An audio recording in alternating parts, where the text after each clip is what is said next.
sebentar lagi kita akan lebaran. Maka ada sunnah. Kalau dilakukan tinggi pahalanya, kalau tidak dilakukan rendah nilainya, meskipun lulus tapi lulus percobaan. Ya, apa itu? Satu, begitu mau lebaran, misalnya bapak mau ke masjid setengah 7, kira-kira jam 6 sudah mandi. Sebelum mandi, sunnah potong kuku, sunnah potong kumis, rapikan. Kalau jenggot, berbeda pendapat ulama. Merapikan, hadisnya itu kan pelihara. Pelihara itu ada dua makna. Kalau dia kotor, cukur, itu namanya pelihara. Bukan pelihara itu panjangkan saja, tidak. Kalau dia jelek, apalagi bapak sebagai polisi, berjenggot panjang, jenggot Pancasila yang 17 lembar, lebih rapi kalau bapak cukur sekalian. Sunnah. Cukur rambut, potong kuku, sunnah. Sudah itu mandi. Mandinya bagaimana Ustaz? Mandi seperti mandi junub. Sunnah wudhu dulu. Sudah wudhu, bapak masuk ke kamar mandi, hadap kiblat, ambil timba. Saya niat mandi sholat Aidil Fitri lillahi ta'ala. Bismillahirrahmanirrahim. Kanan dulu 3 kali, kiri 3 kali, baru seluruh anggota tubuh. Ustadz, bagaimana kalau di rumah kita pakai apa itu? Shower, tidak ada timba? Gampang Pak, begini aja Pak. 1, 2, 3. Gila lagi. 1. Saya ketawa, saya serius ini Pak. Kan selesai. Nah, sunnah sikat gigi, sunnah pakai sabun, semuanya Pak, cuci bersih-bersih, termasuk alenya beliau yang mulia, bersihkan itu Pak.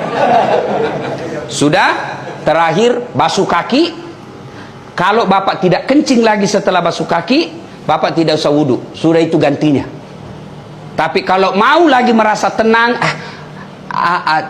ndak nyaman rasanya kalau saya tidak wudhu, silahkan wudhu lagi. Sudah wudhu, berpakaian. Sunnah berpakaian yang indah, itu perintah surah Al-Jum'ah. Pakaian yang indah bukan yang mahal. Pakaian yang indah itu halal, bersih, suci. Dan sunnah pakai putih. Kalau pakai baju hitam boleh, boleh, tapi tidak sunnah. Kalau perempuan disunnahkan memakai baju yang tidak mencolok, supaya tidak menarik perhatiannya suaminya orang. Ya, apalagi kalau suaminya orang sudah lobet, kan ada itu yang tua sekali suaminya, istrinya masih muda. Biasanya ini layangan putus. Nah, itulah sunnahnya. Sunnah perempuan tidak bercorak terlalu terang. Sunnah berikutnya lagi, bapak sunnah memakai parfum. Kalau tidak ada mahal, parfum palsu sekalipun boleh. Kalau hari itu tidak ada sama sekali pengharum ruangan, ambil Pak, semprot. Ya. Sunnah memakai wangi-wangian. Tidak ditentukan parfum, pakai wangi-wangian. Kalau dengan pengharum ruangan sudah wangi, itu sudah sunnah. Ya, obat nyamuk lagi. Obat nyamuk. Sudah, sunnah menuju ke lapang makan dulu. Sunnah, itu bedanya Idul Kurban. Kalau Idul Kurban selesai Aid baru makan. Kalau Idul Fitri makan dulu. Untuk apa? Membuktikan bahwa hari kemarin sudah beda hari ini. Ya, karena kita sudah tidak puasa. Sudah menuju ke lapangan. Kalau dia dekat dan mampu dijangkau jalan kaki, sunnah jalan kaki. Tapi kalau dia jauh, Pak Kapolda di sini, mau lebaran di Mapolda, jam jalan kaki Pak, setengah mati Pak. Repot Pak, 11 kilo Pak. Begitu sudah sampai Pak, orang sudah bubar. Kalau dijangkau dengan jalan kaki, sunnah jalan kaki. Dan sepanjang jalan bertasbih, bertahmid dan bertahlil. Allahu Akbar, Allahu Akbar, Allahu Akbar. La ilaha illallah, wallahu akbar. Allahu Akbar, walillahil hamd. Sampai di lapangan. Karena sunnah itu Pak di lapangan untuk membedakan hari raya dengan Jumat biasa. Maka disunnahkan lapangan.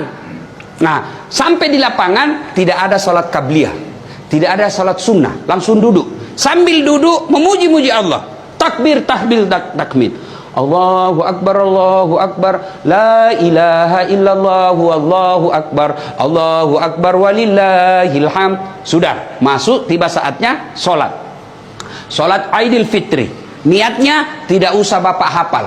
Begitu bapak tinggalkan rumah, sudah ada pasti dalam hati, saya mau sholat Idul Fitri. Itulah niat, tidak mesti dilafazkan.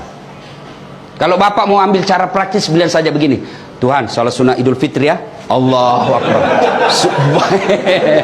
Boleh. Sudah takbiratul ihram, Allahu Akbar, belum dihitung. Baru baca subhanallah walhamdulillah wala ilaha illallah wallahu akbar, Allahu Akbar, sampai 7 kali. Nah, sudah baca seterusnya seperti sholat. Kalau tidak hafal itu, diam saja, ikuti imam. Selesai. Kemudian Idul Fitri ada khutbah, wajib diikuti khutbah. Banyak orang selesai sholat dia pulang, itu sama hukumnya dia sholat duhur cuma 2 rakaat. Jadi sempurnakan dengan mendengar khutbah. Selesai khutbah berdiri, kita berjabat tangan saling mendoakan. Minimal doanya taqabbalallahu minna wa minkum, taqabbal ya karim. Baru salawat, Allahumma shalli ala sayyidina Muhammad wa ala ali sayyidina Muhammad. Kemudian jangan lupa kantong isi uang baru. Isi uang baru pak, mau uang 5.000, uang 20.000, sepanjang jalan bapak bersedekah. Cari orang-orang susah. Tujuannya apa? Tidak boleh pada hari raya ada orang tidak bergembira gara-gara tidak ada uangnya. Gembirakan mereka. Lalu pulang, sunnah beda jalan pergi, beda juga jalan pulang. Waktu pergi jalan perintis kemerdekaan, waktu pulang tol. Sunnah. Nah, selesai itu silahkan datangi orang tua. Nah, setelah itu baru kita bersilaturahmi kepada orang-orang yang pernah kita musuhi. Itu yang paling penting. Dia pernah kita sakiti atau dia pernah sakiti kita. Siapa yang baik? Bukan yang tua, bukan yang senior, bukan yang kaya. Siapa? Inna akramakum indallahi atqakum. Yang paling mulia di antara kalian yang paling bertakwa. Siapa yang bertakwa? Ciri-cirinya suka meminta maaf. Ibu bapak saudara-saudara sekalian, apabila ini sudah kita lakukan, ada derajat takwa.